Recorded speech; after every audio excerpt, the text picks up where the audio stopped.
अस्सलाम वालेकुम नाजरीन, आप देख रहे हैं आवाज़ न्यूज़ और मैं हूं आपकी मेज़बान जोया खान। नाजरीन, पंजाब भर में सर्दी की शिद्दत के साथ साथ शदीद धुंध ने निज़ाम ज़िंदगी को बुरी तरह मुतासिर कर दिया है। सुबह और रात के औकात में हद निगाह सिफर होने के बायस मोटरवेज, हाईवेज और शहरी सड़कों पर सफ़र खतरनाक बन चुका है।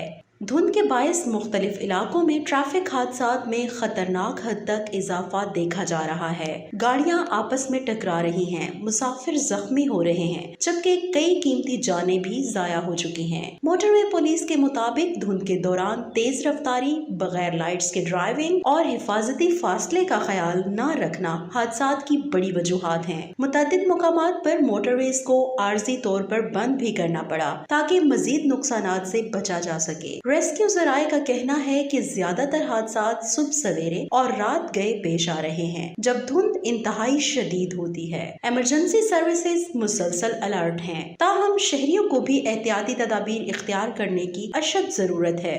माहिरीन का कहना है कि धुंध के दौरान गाड़ी चलाते वक्त रफ्तार कम रखें, फोग लाइट्स का इस्तेमाल करें, मुनासिब फासला रखें और गैर जरूरी सफर से गुरेज करें। छोटी सी एहतियात बड़े हादसे से बचा सकती है। नाज़रीन, अपनी और दूसरों की जान की हिफाजत के लिए जिम्मेदार शहरी होने का सबूत दें। धुंध में मोहतात ड्राइविंग करें और ट्रैफिक कवानीन पर अमल करें। इजाजत दीजिए। मैं हूँ जोया खान और आप देख रहे थे आवाज न्यूज। आवाज न्यूज, हर लम्हा बाखबर। हमारे चैनल आवाज न्यूज को सब्सक्राइब कीजिए, बेल आइकन को प्रेस कीजिए ताकि आइंदा आने वाली वीडियोस का आपको बर वक्त नोटिफिकेशन मौसूल हो सके। हमारी वीडियोस को लाइक और शेयर करना मत भूलिए।